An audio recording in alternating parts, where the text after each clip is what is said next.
So, guys, you tell us what the myths are that you know about Raw. That there's funding behind us from a local Emirati. I think that's actually a good thing, though, because we want to be a local business. We're both originally New Zealanders, but we met here in the UAE.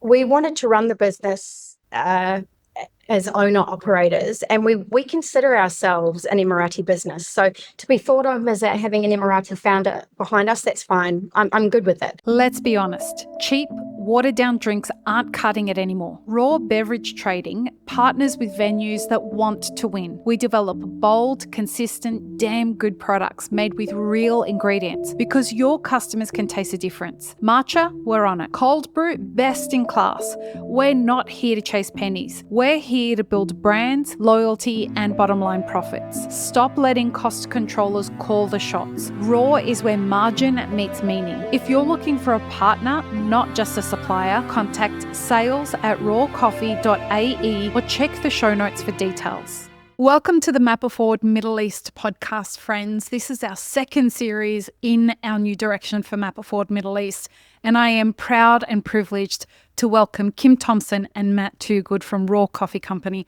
onto the podcast. You've both been on the podcast before, but this is the first time on the new podcast. So welcome, guys. Thank you for having us. It's my pleasure. It really is an honor for me because you guys are, from everything that I've discovered since I've been living in the region and since I've been visiting in the region, you guys are the OGs. You are the first company that didn't just try, not old guys, the original gangsters. That's what she means. But you guys you set the tone for what it means to build a business that is sustainable in the region. And you have weathered a lot, and I'm proud that I got to hear some of those stories over the many coffees that we've had and the dinners that we've had. And I'm really excited that in this series, our theme is the specialty coffee shop that started it all in the Middle East. And in this series, we're going to give people an insight into all of the things that they may or may not know about Raw in the voice of the people who have built it and are running it. So for those who, and I'm sure that there's no one, but just in case, for those who don't know about Raw, could you give us a wee little introduction to what Raw is, Kim? We're nearly 18 years old. I know we look a lot older, but we founded Raw in 2007. And the idea at the very beginning was to import green beans, roast them and supply them to B2C. And I think it was 2 and something years into it, met Matt. And that's a really long story too. It was lots of fun. And he joined and we realized that B2B was a little bit more interesting than we didn't get a choice. No, yeah. We just the B2B market was desperate for coffee.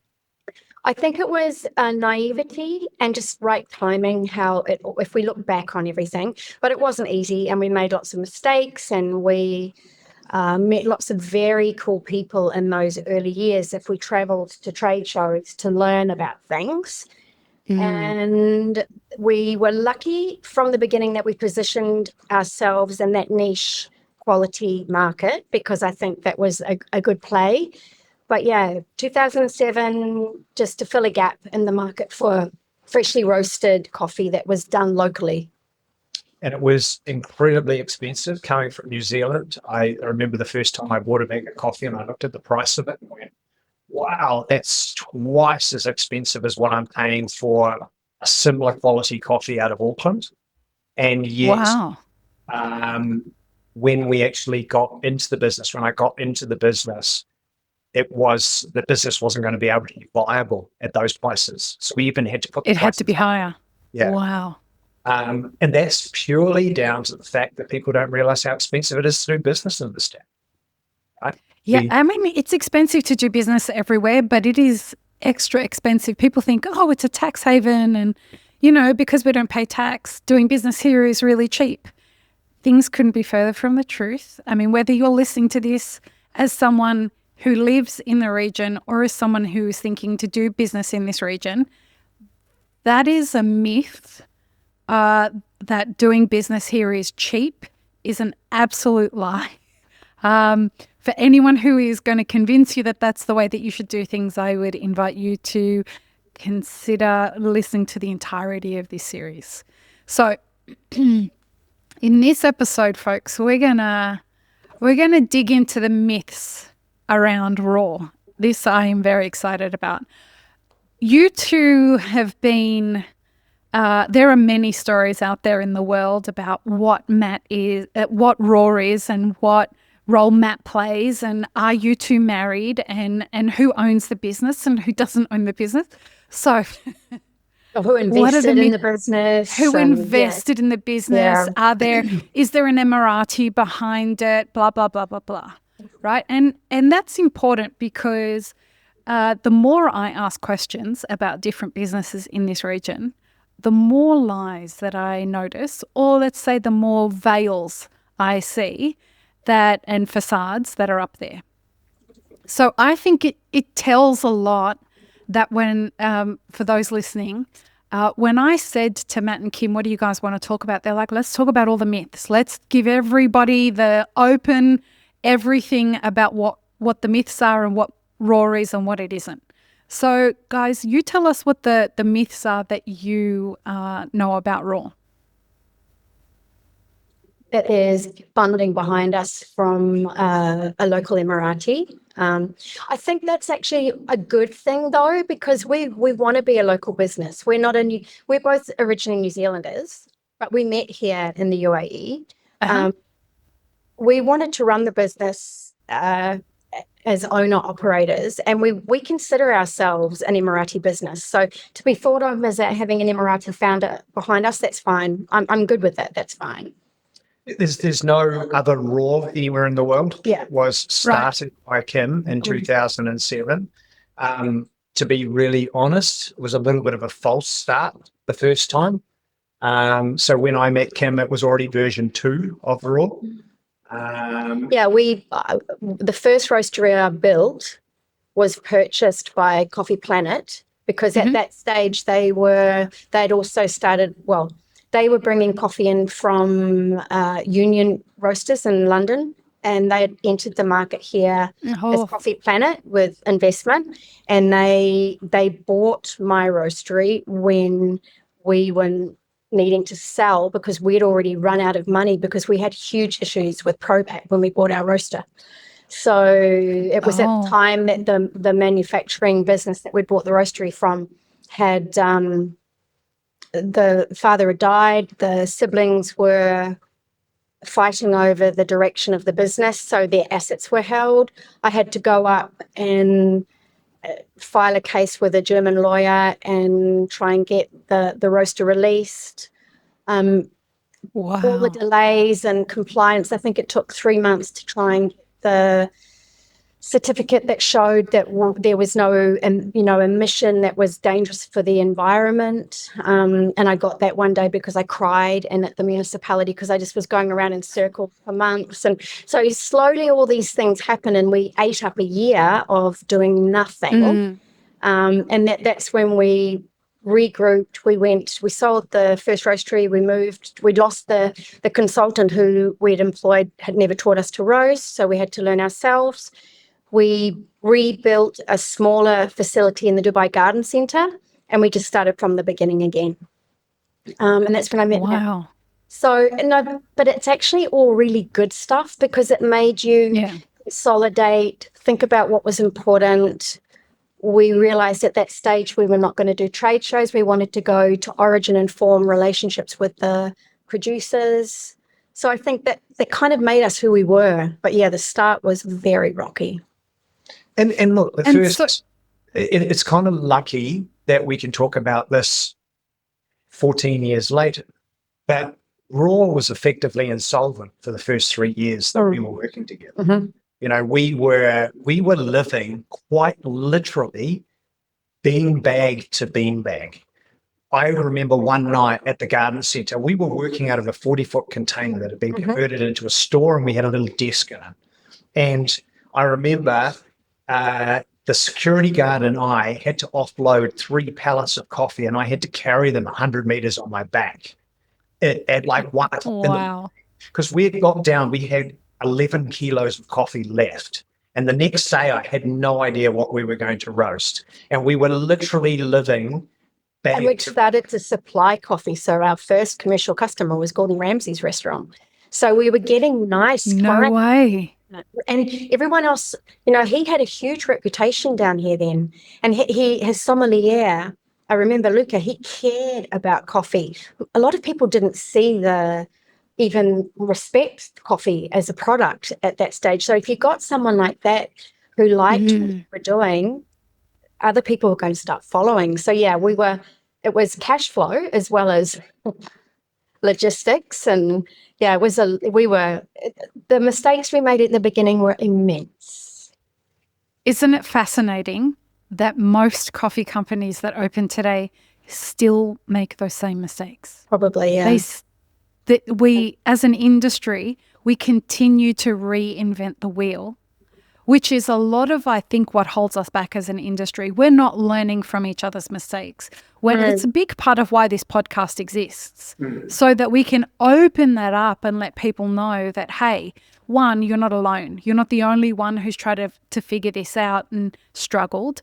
And number two, we should be able to do this better as our industry ages. And yet, after almost 18 years, with all the clients that I work with, I'll tell you the same thing. They all experience the same thing that you guys have experienced 18 years ago. Yeah, but if you think about it, though, if you're not part of a big multinational or a franchise, everyone's competing for the same customers, the same clients. 100%. So, I think we know, because we see a lot of CVs coming across our desks at the moment, and equipment that's, coming up for sale when businesses are closing, that, people are trying to fake it until they make it, and they keep going until they have to close their doors. So, it's pretty crazy at the moment. And that happens all over the world. Yeah, absolutely. But in this region, it's even worse. People run away from their businesses and leave the staff on their own. I mean, that happens all the time. You've got to realize that the UAE is a bunch of emirates, and each emirate actually has a different DNA. So Dubai, all you have to do is go over the creek and enter into Sharjah, and you're in a completely different country as effect in the way that people work. And, you go further afield into some of the other emirates, and it's like you're taking a time capsule and going back 20 years. So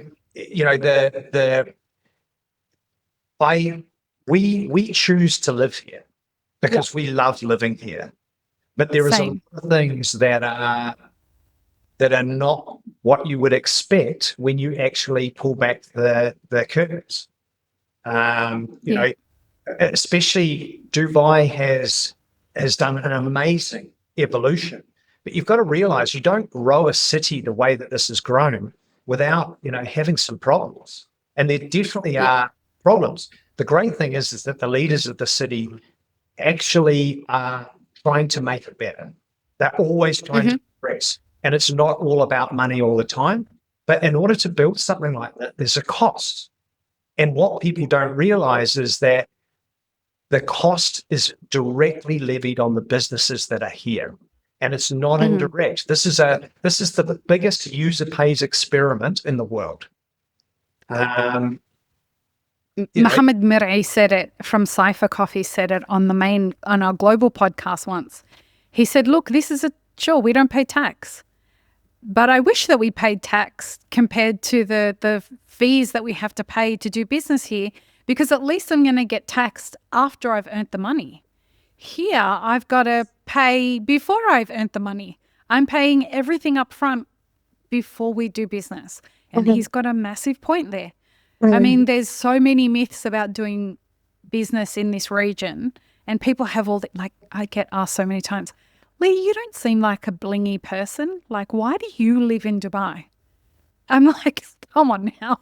Like, I'm obsessed with the desert. That's the reason I live in Dubai. And you can't get a more beautiful desert than the one that's here, and the sunsets. But it's also an amazing city to live in if you want to experience so much diversity. Yep. If we just talk about coffee, there is so much different coffee here and different ways of experiencing coffee here. It's incredible. Hospitality, food in general. But I want to go back to the myths that we were talking about. Okay. Because this is going to end up like one of our dinners, because, you know, we start in one place and we end up in 3 different dimensions away. So the first myth was that money's backing you. And your response was, you're an Emirati business. Yes, but you are not backed. Yeah. Self-funded. No investment. For clarity, for anyone that's checking. Another myth, that you two are married. Yeah. I mean, I know the answer. He's really lucky because he's got 2 wives. He's got his real wife and he's got a work wife. Yeah. Don't want that. Well, I was married to an Emirates pilot who we used to joke that he'd come to work and I'd tell him what to do, and my husband would go to work and his wife would tell him what to do because she was the traffic controller. So Tess is an air traffic controller. Yeah. That's Matt's wife. That's that's myth number 2. You guys are not married officially, but at work you are married. What are some other myths that you guys know about? We had a good one recently that we don't do business with local Emirati-owned cafes and businesses, which we hear a lot of really good goss from our sales team because they're out and about and they hear stories that I guess has come from other sales people out in the community, from other, you know, roasting businesses. But I thought that was a good one, that we didn't deal with local Arabic-owned businesses. I love that one. That was good. Yeah, because we do. Yeah. Do more business with that. And you guys introduced me to people who are Emiratis. Shout out to Karam. Like I met those guys because of you guys. So it's very strange that people have these ideas about you. What were you going to say, Matt? That we don't do specialty coffee. Oh yeah, that was a good one. Well, that's a cute one. Yes, yeah, they're not specialty. And that's cute. This is where we should probably shout out Felipe. He's been mentioned in every series so far. Felipe, everyone knows Felipe. He is one of the best specialty coffee producers in Brazil, and your first Brazilian coffee. Everyone knows he does specialty coffee. And the first Brazilian supplier. Personally, the only way we could almost do that is to open the kimono and show what we pay per kilo of green bean versus what some of the other businesses are paying for their green bean. And I mean, that's a really good, very black and white measurement that we could use just as a start, because I think it's humorous. Yeah. So we don't chase COEs. No. It's not Cup of excellence for those who don't. We buy coffees that we like to drink and we think that our customers would like to drink. But, you know, one of the things that we learn pretty quickly is you can alienate your customer by taking them on a journey before they're ready to take that journey. So, you know, yes, we were drinking geishas 10 years ago. And, you know, now it's got to be a pretty special coffee. I don't want a cup of perfume every time I'm drinking a coffee. I don't need my coffee to have a 3,000 hour anaerobic fermentation. It's not what my customers want. You know, I have this firm belief that the first cup of coffee in the morning, when someone drinks it, they shouldn't notice it. They shouldn't notice if it's really, really amazing. Well, I drink tea first thing in the morning. Yeah, you and I need both. to eat food before I. I'm a yerba mate gal. Yeah. I'm the worst person for my team, because the first coffee I have, I come in and I don't talk to anybody and I stand there and I point at a grinder, right? And the guys have got to have it ready. Sounds so like you, Matt. But it's true. And we have 7 grinders. So they've got to dial on 7 coffees. But what it does is it starts a conversation every morning. Okay, like this morning I had a Guji, and I don't normally have a Guji first thing in the morning. I'm more of a Latin American coffee, sort of give me chocolate in the morning. And, this morning's coffee, we ended up having a conversation on, okay, how could we present that? How do we want to present this coffee today? And it's, and that's the wonderful thing about coffee, is that you can go out and you can spend thousands of kilo on a coffee, but you know what? At the farm gate, you can also go and spend $12 a kilo on a coffee, and you can actually get something that's quite magical if you know how to manipulate that and you know how to work that coffee. So we do have some special coffees. We think all our coffees are quite special. But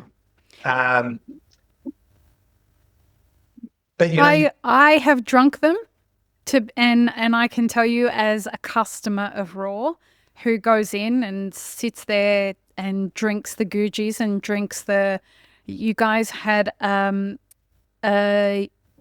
was it a recent honey that you had that I kept? No, it was the Pink Bourbon. Pink Bourbon one. This Pink Bourbon was a little bit extra special. Like the coffee is just, and one other thing is, every time I go in and I ask the staff, like, what should I have? They know how to answer that question. Yeah. Which is pretty exciting. Yeah. Which leads me to another myth. There's also got to be an evolution, hey, because as a business, you can't stay static. So it's been a long time, nearly 18 years. So I think the way we drink coffee has changed over even the last few years, and that we're drinking a lot more, brewed coffee using the who for. There's got to be an evolution too. So I think trying to stay customer centric and guess what our customers are wanting to have, whether that's the guys coming to the cafe or the business operators that we're supplying bags of coffee to. It's got to keep growing and changing. So that's kind of cool. Well, and that whole process is like taking your staff on that journey with you as well, right? Yep. Since COVID, we've had a complete change of the demographic of the customer. Really? Right? We have a lot more people from the Levant now in Dubai who are here to live and work, and they have a completely different palate. Which is probably really good for the roastery that's just opening up across the road from us. There's one huge roastery that's opening up just across the road from us, and I believe it's a big Turkish roastery. It's fine. It's full because there's so many in the area anyway. But the customers' demographic has completely changed, and their palate is Well, I think, Kim, you might have something to do with that, to be honest. Like, not just from the fact that, yes, COVID, blah blah blah, but Free Palestine. You've been very vocal about Palestine, and I think that has sent up a beacon that has told people that they have a safe place to come and be open and honest about that perspective. I think that wasn't actually something that we did to try and grow our customer base. That was just because we had the reach to have an impact on the followers that were following our business. And then, in a way, without intending that to happen, honestly, that's grown our community. So we 100%. Maybe that has added to the change in demographic of people because they like our ethos. So it's a community that they want to spend money with us. I wasn't talking about our cafe. Yeah. Our cafe is the biggest melting pot of nationalities. But we were told not to do it, actually. We were told by other business owners to be very careful because it might not be a clever move. But it was, you know what? We're going to do it anyway. And let's just see what happens. That's where our value alignment, we don't have a problem with values alignment. We don't have an investor that can stop us from doing whatever we want to do. Exactly. Yeah. There's something really nice about that, isn't there? If we had an investor or we had, actually, there's something that I want to say at this moment. Raw are the first sponsors of the Map It Forward Middle East podcast. And I'm very, very proud of that. And the conversation that I had with you guys about that, there was never any like gatekeeping of you can't have these guests, you can't say this on the podcast, there was never any of that. And values alignment is massively important to Map It Forward and to you guys. So And is the fact that honesty we and both value, transparency. Yeah. yeah. And that's what we strive for here on the podcast. But it was just really, first of all, thanks for sponsoring the podcast. It's an honor for me to be able to amplify your business through this podcast, but it speaks volumes, I guess, for everybody that does consume this podcast, who we want to partner with. We want to partner with people who are values driven the same way that we are. The values don't have to align. The fact that you're a values driven business, you may have different values to us. You may value that you want to keep quiet about political statements, but you want to be very driven by making sure your staff are taken care of and producers are taken care of. They're sort of the same, but they're not exactly the same. And for us, partnering with Raw was just a no-brainer. And again, they didn't approach us, I approached them, and it was just really easy. So thank you guys. And that sets us up perfectly for the next episode, which is about relationships within our industry. So join us for the second episode of this awesome series. Peace, love, and peanut butter. Have an amazing rest of your day. This episode is part of a 5-part series produced by Map It Forward. Check the full playlist and guest details in the show notes, as well as how you can support our work in the coffee industry. Become a premium YouTube subscriber, explore our Patreon and any brands we've partnered with to bring you this podcast. Please don't forget to like, share, and subscribe. It really does help us grow our audience.